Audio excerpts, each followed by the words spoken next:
जय हिंद स्टूडेंट। आज मैं आपको सिविक्स का चैप्टर 1 ऑन इक्वालिटी करा रही हूँ। इक्वालिटी मीन्स क्या होता है? समानता। India is a democracy. भारत कैसा देश है? डेमोक्रेसी देश है, लोकतांत्रिक देश है।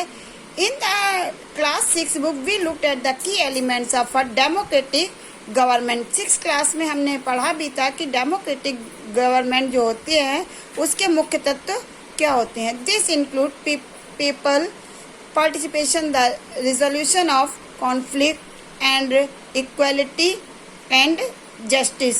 इसमें जैसे कि लोगों की कैसी भागीदारी रहती है, संघर्ष का कैसे शांतिपूर्ण समाधान करते हैं, समानता और न्याय। इक्वालिटी इज अ की feature of democracy and influence all aspects of its functioning. जो डेमोक्रेसी की मुख्य विशेषता है वो है इक्वालिटी। इक्वालिटी मीन्स क्या होता है? समानता। And influence all except of its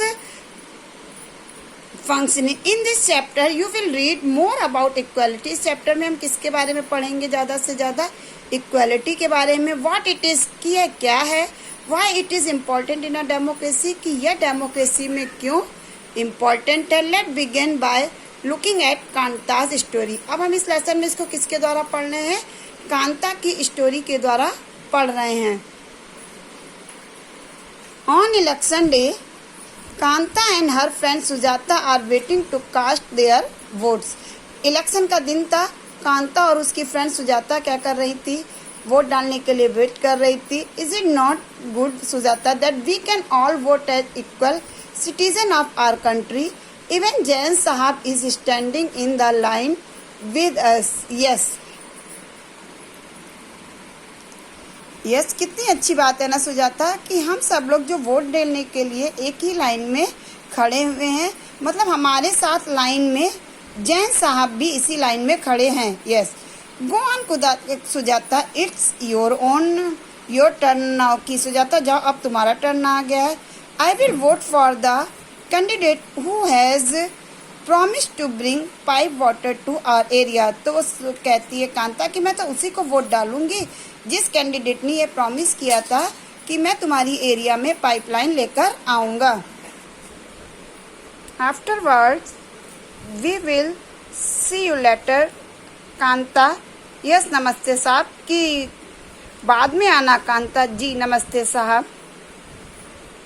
Gudiya has been running fever and I have to take her to the hospital, but I will have to finish the work at Sahab house first and ask for some advance। तो वो कहती, कांता बताती है कि गुड़िया के fever आ रहा है, वो उसको दिखाने हॉस्पिटल जाएगी, लेकिन तब जाएगी पहले साहब के घर का काम फिनिश कर लेगी। काम खत्म करने के बाद उनसे कुछ एडवांस ले लेगी, उसके बाद वो घर जाएगी। और एट होम जब घर आती है, here have some of this you will feel better. कि गुड़िया से कहती है कांता कि अब तुम कुछ बेटर फील कर रही हो। And when I get back in the evening we will go to the hospital today. कि जब मैं शाम को आऊँगी तब तुम्हें हॉस्पिटल ले चलूँगी। It is no wonder that Gudiya falls ill often, that Basti is never clean। कोई आश्चर्य की बात नहीं, क्योंकि गुड़िया बार बार बीमार हो जाती थी। क्योंकि गुड़िया बार बार इसलिए बीमार हो जाती थी क्योंकि बस्ती में बिल्कुल साफ सफाई नहीं थी।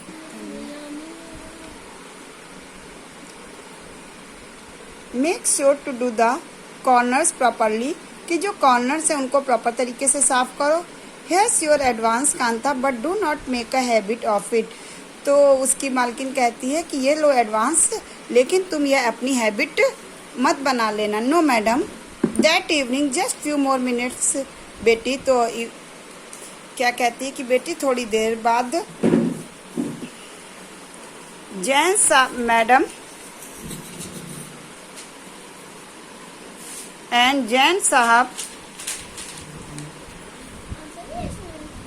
मैडम एंड जैन साहब may stand in line to vote, but they never have to do it when their children are sick। तो कहती है कि जैन मैडम और जैन साहब हमारे साथ लाइन में तो वोट की खड़े थे, लेकिन जब कभी उनका बच्चा बीमार होगा तो वो हमारे साथ नहीं होते हैं। अब आया equal right to vote. Right का क्या, इक्वल राइट टू वोट मतलब वोट देने का जो राइट है वो सबको इक्वल है, बराबर है। The story the above begins with Kanta standing in line in cast her vote. Look again the various people who are standing in line with her. Kanta recognizes her employer. जब इसमें story में दिखाया गया कि कांता कैसे जब लाइन में खड़ी हो रही है तो उसके साथ और भी बहुत सारे लोग थे जो लाइन में खड़े रहे थे कांता के साथ में, और कांता ने उनको रिकॉग्नाइज भी किया है, जैसे अशोक जैन एंड छोटे लाल। हर नेवर जो उनके पड़ोसी हैं। In a democratic country like India all adults irrespective of what religion they belong to, how much education they have had, what caste they are, so whether they are rich in poor और allowed to vote. तो हमारा जो देश है भारत में सभी को एक जितने भी एडल्ट्स हैं चाहे वो किसी रिलीजन से हों या किसी कास्ट से बिलोंग करते हो या उनकी एजुकेशन कितनी भी हो, सबको जो वोट देने का अधिकार है, गरीब हो अमीर हो एक बराबर प्रावधान है। इसे हम कहते हैं universal adult Francis and it is an essential aspects और ऑल डेमोक्रेसीज, कि जितनी भी डेमोक्रेसीज हैं उनके लिए ये जरूरी है। The idea of universal adult Francis is based on the idea of equality. जो यूनिवर्सल एडल्ट फ्रांसिस मतलब है इस ये जो बेस्ड है वो किसके ऊपर बेस्ड है, is based on the idea of equality, समानता के अधिकार पर। Because it state every adult in a country, कि कोई भी एडल्ट है सबको वोट देने का अधिकार प्राप्त है, irrespective all of their wealth, चाहे वो कितना धनी हो, and the community she are belong to एस, चाहे बड़ा हो छोटा हो किसी भी कम्युनिटी से बिलोंग करता हो उसको एक वोट देने का अधिकार है। Kanta is excited to vote and happy that she is equal to all of others because each of them has one vote. Kanta इस बात से बहुत हैप्पी भी होती है कि उसको भी वोट देने का एक ही अधिकार है, कि वो भी सबके बराबर है जैसे कि दूसरे लोग वोट देने का एक अधिकार प्राप्त है। But as her day goes on, Kanta has become less certain about what the equality really means, कि equality का really means क्या है, what is it that makes Kanta unequal। Let's make a look at a day in her life। अगर हम उसकी life को देखते, she lives in a slum, वो कहाँ रहती है, एक झोपड़पट्टी में रहती है। And he has drain behind her house, उसके घर के पीछे क्या देखते हैं कि गंदा पानी निकलता रहता है।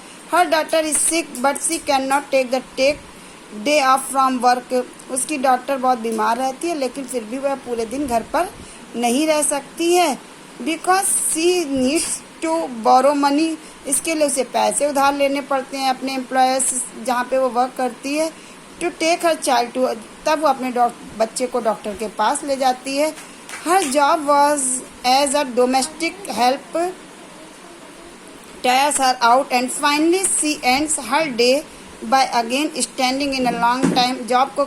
जब उसकी जॉब कंप्लीट हो जाती है उसके बाद वो क्या करती है, बहुत बड़ी लंबी लाइन पे लगती है। This line in front of the government hospital, जो ये लाइन है वो किसकी है, गवर्नमेंट हॉस्पिटल की है। Is unlike the one is the morning because most of the people, अब जब वो लाइन देखती है तो इस लाइन में क्या होता है कि जो ज़्यादातर लाइन में जो लोग खड़े होते हैं वो कौन से लोग होते हैं, गरीब लोग खड़े होते। अदर काइंड्स ऑफ इक्वालिटी, दूसरे तरह से equality. Kanta is one of the many people who live in democratic, Kanta की तरह बहुत सारे लोग हैं जो डेमोक्रेटिक कंट्री में रहते हैं। India who had the right to vote but who has daily living and working contents from equal apart from being poor, कि लेकिन वैसे तो हमारा देश डेमोक्रेटिक देश है। People in India experience inequality in different ways. अगर हम देखते हैं तो जो भारत में इक्वालिटी लोगों के बीच में होती है वो अलग अलग तरीकों से असमानताएं होती हैं। लेटस इनइक्वालिटीज कैसे होती है, let's were that the means that reading two stories, इसके लिए मैं 2 स्टोरी नीचे बताई गई हैं, उनको हम पढ़ के आपको बताएंगे और आपको उसमें डिफरेंस समझ में आएगा कि कैसे कैसे इनइक्वालिटीज होती हैं। First, one of the more common forms of inequality in India in the caste system. जो मेन कॉमन है फॉर्म है इनइक्वालिटी का भारत में, वो क्या है? कास्ट सिस्टम है. If you live in rural area, अगर हम गांव के क्षेत्र में देखते हैं, your caste identity is something that you are probably learn experience very strong, कि वहाँ पर आज भी बहुत ज़्यादा स्ट्रांग है, जाति प्रथा को बहुत महत्व दिया जाता है. If you live in urban, अगर आप शहर में रहते हैं, India ever might think that people no longer believe in caste, तो यहाँ पर लोग ज़्यादा विश्वास नहीं करते हैं. But just look at this metropolitan zone for a leading English newspaper, you will be know important the issue of caste community. लेकिन अगर आप जैसे न्यूज़पेपर होता है उसमें जो शादी के इश्तिहार निकले होते हैं, तो उसमें भी देखेंगे कि कैसे कास्ट सिस्टम को इम्पोर्टेंस दी गई है in the minds of highly educated urban Indians. जो हाईली एजुकेटेड इंडियंस होते हैं उनका भी कैसा क्या माइंड्स है. Now let us read a story about the experience of a Dalit child. अब जो ये स्टोरी इसमें आपको बताई गई है, एक दलित चाइल्ड है, उसकी स्टोरी बताई गई है. अटेंडिंग स्कूल, जो स्कूल अटेंड करता है. You have already read all about Dalit. ऐसी बहुत सारी स्टोरी हमने पहले भी क्लास 6 की बुक में पढ़ी थी. Dalit is a term that so called lower caste. Dalit कौन सा टर्म है जिसे हम क्या कहते हैं? Lower caste. Use to address themself, इसके लिए यूज करते हैं. दलित मीन्स ब्रोकन, टूटना. And by using word lower caste are pointing to how they were, कि उनके साथ कैसे ट्रीट किया जाता है. And continue to be seriously discriminated against, और कैसे उनको उनके साथ भेदभाव किया जाता है. Om Prakash Valmiki is a famous Dalit writer. Om Prakash Valmiki क्या है? एक फेमस दलित राइटर है. इन हिज ऑटोबायोग्राफी, अपनी आत्मकथा जूठन में उन्होंने लिखा भी है. He writes, I had to sit away from the others in the class, कि मैं अपनी क्लास में दूसरों से अलग बैठाला जाता था. And to on the floor, जमीन पर. The mat ran out before reaching the spot, जो हमारी मैट थी बिल्कुल दूर रहती थी. आई सेट ऑन, जिस पर मैं बैठता था. Sometimes I would have to sit way behind everybody, कभी कभी तो मुझे बिल्कुल पीछे बैठना पड़ता था. नियर द डोर, दरवाजे के पास. Sometimes they would beat me, लोग मुझे मार भी देते थे. विदाउट एनी रीजन, बिना किसी कारण के. When he was in class 4, जब वह क्लास 4 में था. The headmaster asked Om Prakash to sweep the school, और जो उसके हेडमास्टर थे उन्होंने ओम प्रकाश से क्या कहा कि आज तुमको पूरा स्कूल जो है वो स्वीप करना पड़ेगा.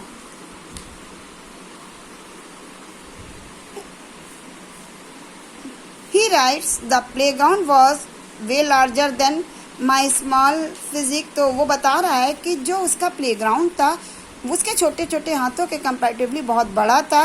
And it in cleaning it my back began to, जो मेरी बैक था पीछे था वो भी दर्द होने लगा था. My face was covered with, मैंने अपना फेस कवर्ड कर लिया था, मेरा फेस जो है कवर्ड हो गया था. विथ डस्ट हैड गॉन, क्योंकि उसके ऊपर क्या चढ़ गई थी? डस्ट. इनसाइड माई माउथ, जो डस्ट की लेयर थी मेरे माउथ पे चढ़ दे गई थी. The other children in my class were studying and I was sweeping. मेरी क्लास के जो दूसरे बच्चे थे वो पढ़ रहे थे और मैं क्या कर रहा था? सफाई कर रहा था. Head master was sitting in his room and watching me. Head master अपने रूम में बैठे थे और मुझे वॉच कर रहे थे. I was not even allowed to get a drink of water, और मुझे पानी पीने के लिए भी नहीं जाने दिया. I swept the whole day, मैंने पूरे दिन सफाई की. From the doors and windows of the school rooms, school के डोर की, विंडो की. The eyes of the teachers and the boys saw this spectacles. Om Prakash was made to sweep the school. Om Prakash ने पूरा स्कूल साफ किया. Playground for the next of the days and he was only came to an and when his father. Last में जब सफाई कर रहा था तो एक बार उसके फादर आ गए. Who happened to the passing day, वो उधर से निकल रहे थे. सॉ हिज सन स्वीपिंग, जब उन्होंने देखा कि उसका जो बेटा है वह पोछा लगा रहा है. He confirm the teacher, teacher के पास गए. And then walking away from the school holding Om Prakash hand, और हाथ से पकड़ कर लेके आए. और सी हैड लाउडली, और उन्होंने चिल्लाकर कहा for all of them to hear, तो तुम लोग सुनो. You are a teacher so I am leaving now, क्या मैं इसे ले जा रहा हूँ. But remember this much master, कि देखना एक बार बहुत बड़ा मास्टर बनेगा। He will study writer here in this school at nurse him but there will be more coming after him. अब जो दूसरी सेकंड स्टोरी हो रही है वो किसकी है? The second story is based on the incident that took place in a one of India's largest city, वो भी इंडिया के लार्जेस्ट सिटी, जहाँ पर जो कॉमन प्रैक्टिस होती है वो कंट्री में किसको लेकर हो जाती है? It is a story of almost Mr and Mrs Ansari. एक इस स्टोरी में किसकी बात की गई? मिस्टर और मिसेज अंसारी थे, who are looking to rent, वो मकान लेना चाहते थे अपार्टमेंट में सिटी में। दे हैड द मनी, उनके पास पैसा भी थे, वो देने को तैयार भी थे। The rent was no problem. They went to a property dealer, तो प्रॉपर्टी डीलर के पास गए कि वो उनकी हेल्प करे अच्छा मकान ढूंढने के लिए। The dealer apartment that were available for rent, जो डीलर अपार्टमेंट अवेलेबल कराने के लिए गए। They visited the first apartment, जब वो पहले अपार्टमेंट में विजिट करने के लिए गए, the Ansari linked it very much and decided to take it, कि ले लेंगे। However, when the landlord found that their names, she made in excuse, तो जब लैंडलॉर्ड ने उनका मकान मालिक ने उनका नाम पूछा she made, और उसने क्या एक्सक्यूज दिया about how she could not rent the house to someone who had meat because the building did not have any non-vegetarian residents। तो उसकी मकान मालकिन ने कहा कि वह उन लोगों को मकान नहीं देती है कि जो नॉनवेज खाते हैं, बिल्डिंग में लोग अलाउ नहीं करेंगे। Both the Ansari and the property dealers were suspended to hear that they could smell fish, तभी उन लोगों ने देखा भी कि वहाँ से फिश की स्मेल आ रही थी और जो आसपास के लोग पड़ोस में रह रहे थे उनके यहाँ फिश की कुकिंग हो रही थी। Then the name excuse was repeated in the second and third, ऐसे ही वो लोग सेकंड अपार्टमेंट में गए, थर्ड अपार्टमेंट गए। Finally the property dealer told that the might want to change, कि उसने उससे कहा कि क्या ऐसा करिए कि आप जो अपना नेम है उसको चेंज कर लीजिए, मिस्टर एंड मिसेज अंसारी की जगह मिस्टर एंड मिसेज कुमार कर लीजिए। The Ansari were reduced to the this decided to took some more, लेकिन अंसारी ने ऐसा नहीं किया। In the end it was a whole month of looking, लेकिन पूरा एक महीने के बाद at apartment before they found a landlady, एक lady who was willing to give them a place on rent, जिन्होंने उसे रेंट पे प्लेस दे दिया।